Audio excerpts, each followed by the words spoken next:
Welcome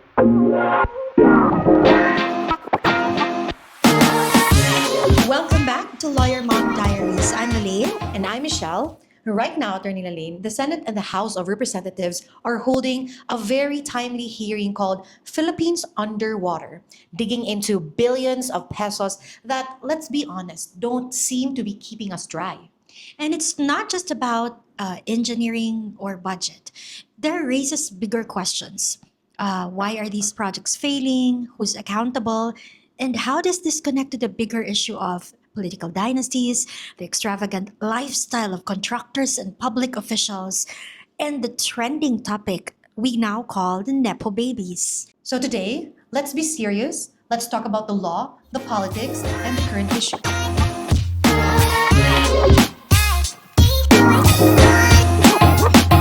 News right now has been so frustrating with billions of pesos wasted on ghost projects on flood control.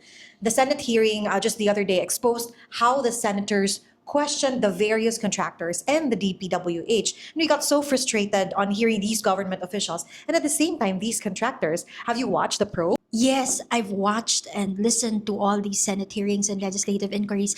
And there's a reason that's called Philippines Underwater, because despite the billions poured into all this flood control project every year, communities are still submerged under come rainy season. And I think both of us have experienced the baha everywhere, Shell. Right, even here in Cebu, Attorney Lane, flood control really eats up a huge chunk of the national budget, but it's notorious for corruption and short-term fixes. And some projects are even overpriced. Very Yeah, in my eyes overpriced. as an architect, oh wow, Yes, you know that billions. already. Others are so poorly built, they collapse within months, and some don't even exist. Exactly. Ghost projects. Shell, have you seen the latest ghost project? It was already fully paid, Right. all in papers, but it cannot be located.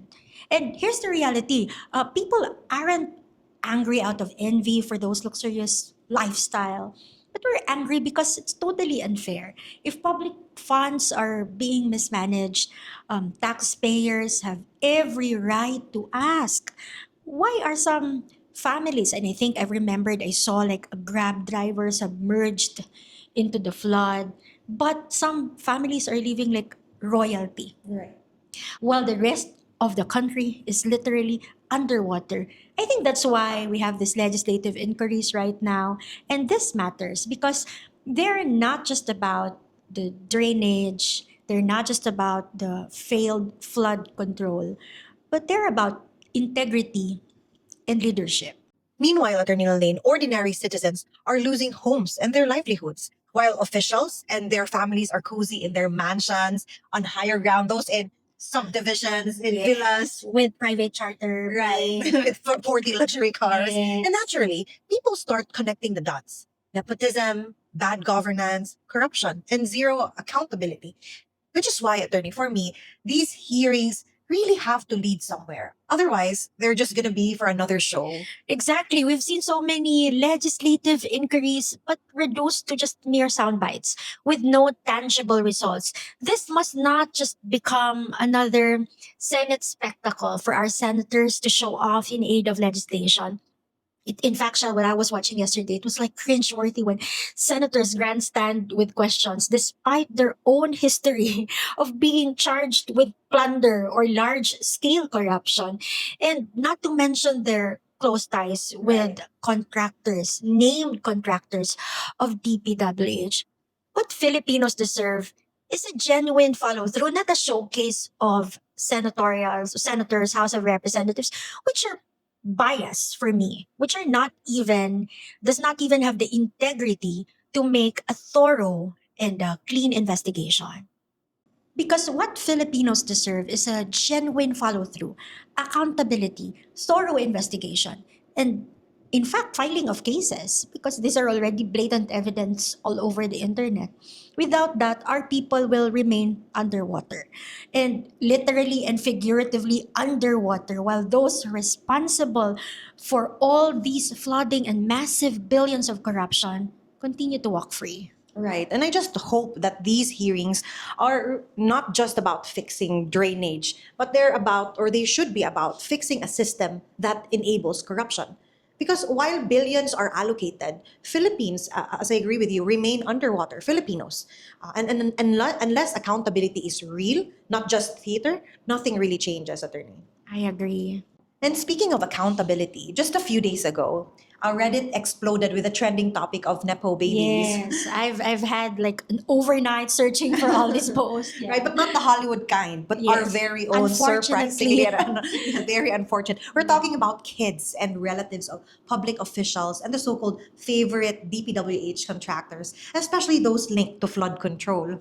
The younger generation even gave them a cutting nickname, Scholar ng Bayan. Yes, because they're paid spending the taxpayers' money. Right? Not because they're academic scholars, but because their lavish lifestyle look like they're being funded by taxpayers. I remember there was like a post na para kanino ka bumabangon. Like bumabangon ka para sa kanila, para sa kanilang Birkin and Hermes. But that's true, Chel. People were really like angry and furious. Lifestyle exposes went viral, no? Trending from Reddit to Facebook to TikTok. And in fact, there was an old vlog that resurfaced showing a contractor, the interview of that contractor, blatantly showing off a garage with about 40 luxurious cars, or she admitted in the hearing 28 luxurious cars. And netizens were quickly asked, if flood control projects keep on failing, but these contractors are living like billionaires, then where did our money go, right? I must admit, Shell, that I followed some of these vloggers and influencers. And in fact, when I first started following these bloggers, I was really wondering how can they possibly afford such Hermes and Birkins at a very young age. I even tried to research their background, and that remained a question in my mind. And now it makes sense. These things don't just disappear, they resurface because people are angry. Really, and the list of these Nepo babies keeps growing. And every week we get to encounter a lot of names thanks to Reddit and the very inquisitive younger generation that they were able to get some receipts. Ordinary Filipinos are trudging through floods, battling inflation, working double shifts, overtime. But while on social media, we see all those government linked sons and daughters posting travels, extravagant travels, luxurious cars, as I've said, private plane travels, branded handbags, and all those Europe trips, which more than a worker's annual income. So sad, and I think that made most of the Filipinos furious for the last few days, last few weeks, until now. Yes, especially that it's still the rainy season right now, Attorney Lalaine. Yes, every time we see the baha, we are reminded of how ironic it has been. What touched me really was that particular Grab driver was forcing himself to have to push his bicycle just for him to be able to deliver, and the flood is like waist deep flood, and here comes, we know where our billions went for all these flood control problems. So it's really a sad reality in Philippine politics. But here's the big question, Attorney. Is there actually a law that prohibits this kind of a showy lifestyle? Yes, Shah. We have the Republic Act 6713, or the Code of Conduct and Ethical Standards for Public Officials and Employees, wherein supposedly public officials, government employees, government officials are required to live a modestly and avoid extravagant lifestyle. And that principle is not only insofar as the government official and the public officials are concerned. It even extends to their families. If their lifestyle does not match the official's lawful income, that's a red flag already. Then there's RA 3019, the Anti-Graft and Corrupt Practices Act. This law penalizes unexplained wealth. If your government salary can't support fleets of sports car or luxurious vacations, but your family is flaunting it all online, that can already be used as evidence of corruption. The tricky part is the law doesn't define exactly what counts as ostentatious. Is it one sports car, 10, a 10 million birthday bash? That gray area makes it easier for some to slip away. But I think the principle is clear, Shell. Public office is a public trust. If your declared income doesn't really match with your family's Instagram post or lifestyle, you will lose the public trust. You have to explain that that could be an unexplained wealth. But what about the contractors, the private players who are not government officials themselves? Do they face any liability? Yes, they do. While they are not required to file SALNs, contractors can still be held liable. They can face charges of graft, economic sabotage, or fraud or falsification of documents. And if they conspire with the government officials, the lagayan in the DPWH and the contractors scheme, the government official committed plunder, for example, there can be co-conspirators of these government officials, and that's non-bailable.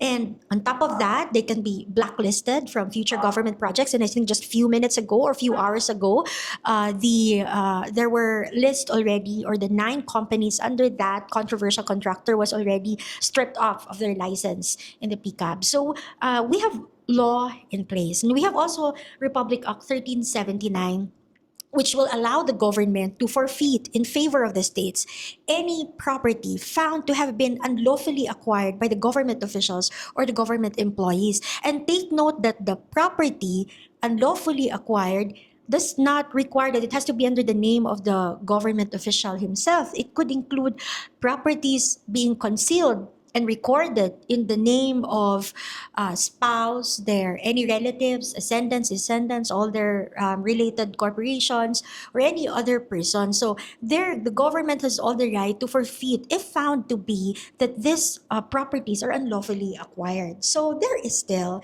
a law that may probably help us go against these individuals who connive with all the public officials with this billions of pesos corruption. So, with all these laws, attorney, the hearings, the viral Nepo baby post, and the exposés, what are the takeaways for us as Filipinos, as citizens?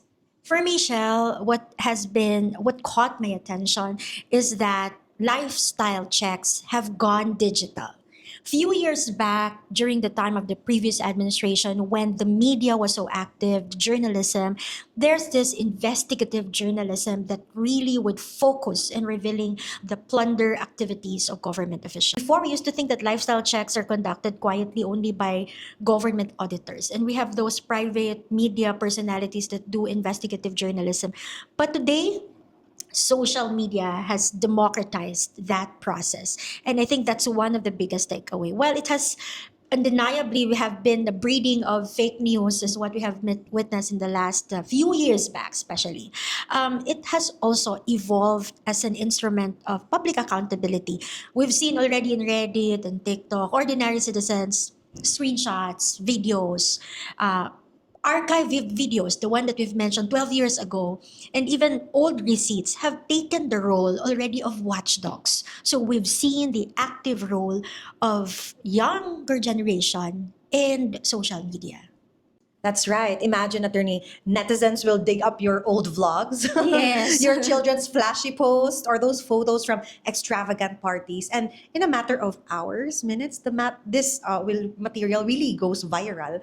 In social media right now, one post, diretso, daghan kayo Yes. share. And Mm-mm. what used to require months of investigation is now exposed in real time. Because I think we've seen the fast-paced revelation of the Nepo babies in just like a week. We've seen a lot of items already, di ba? It has been so fast, and it became available, and everyone was so into it already. Right. And the court of public opinion moves fast as well. Correct. Once it's online, it doesn't just spread, it snowballs, shaping narratives and forcing officials to answer questions they'd rather avoid. And I think my one takeaway is because of that, the Senate has forced itself to conduct legislative inquiry. Although we've seen who's manning the legislative inquiry, and here comes the House of Representatives is also doing its part in doing a legislative inquiry. These proceedings, however, should not be reduced as what we've mentioned, a political theater for them to show off in aid of legislation, because it cannot simply mean just catchy sound bites for news. People are already so much exhausted with that cycle. Here comes a scandal, outrage, it becomes a trend, and then here comes another trend. It's just gonna be silence. replaced. Yes, there must be a genuine follow through, concrete investigation, lifestyle checks, and real accountability, not just making it trend, cancel culture, bashing, and what then after. Otherwise, this will just be another issue that fades into the background, with no one ever held responsible. And I agree with that last takeaway, accountability. Today, it's no longer just about what the law says. It's also about what citizens demand, what Filipinos deserve. With everyone holding a camera and a platform, public officials and their families cannot hide behind gated villages anymore. At the end of the day, this is not just about Nepo babies or one failed flood control project. It's about really rebuilding integrity in public service. So people do not keep paying the price in floodwaters, in wasted taxes, and in broken trust. So here's the bigger picture. Massive corruption, billions of pesos, failed flood control, everyone's suffering from flood. And of course, the extravagant, lavish lifestyle that, there's no shameless, extravagant lifestyle. They're not even ashamed to share that I've got these luxury cars and billions of pesos. They all spring from the same root problem, corruption, lack of accountability in governance. And as lawyers, we know the laws are there. RA 6713, as we mentioned, RA 3019, the Constitution itself. But as moms, what really keeps us up at night is this. What kind of Philippines will our kids grow up in if these problems continue? Do we want them to inherit a country or to live in a country where politics is all about last names, where billions and billions are wasted, while communities drown, and where leaders flaunt wealth instead of their service? Exactly, Shell. That's always the common topic that we share with many parents. We fear that this is the kind of country that we want our children to grow, because this isn't just about one flood control project or corruption. It's about our children's safety and their future. Do we allow this culture of impunity and the quiet acceptance of systematic corruption to persist? Or will our kids be forced to leave the country and just to find dignity, fairness, and opportunity, or a country that they can see this is where our taxes go in the right places? So, those are things that bother all the parents, I think, right now. And that's why, Attorney Lalaine, these issues really matter and should be talked about. We want our kids to live in a Philippines where leaders are chosen for competence and most especially integrity, where infrastructure is built to last, not to pad pockets of, those enjoying their luxurious lifestyles, and where public officials live modestly as true servants of the people, really. And here we are. We are not just speaking as lawyers, analyzing the current events, the politics in the Philippines at present, the pressing issues, the anger that we're feeling, the frustrations, but we're really speaking as mothers, the lawyer moms, hoping and fighting for a future that is safer, fairer, and most honest for the next generation. And that's why, Attorney, conversations like this, holding power to account, asking the hard questions, are part of building that kind of future. And I hope, Shell, after all these things that has been said, we keep on being vigilant. And I hope this will translate to electoral reforms. Let's all stay vigilant, speak out, and never forget our children are watching the kind of country we are building. Let's make sure it's one that they can be proud and say, this is Philippines. I completely agree, Attorney Lane. And this is really one serious but needed conversation that we Yes. have. And to all our listeners, thank you for joining us. Stay vigilant, speak out. And if you want to join more conversations on law, politics, and real life through the eyes of two lawyer moms who want the best for our children and for yours too, don't forget to follow us, like, and subscribe. Until next time. Bye.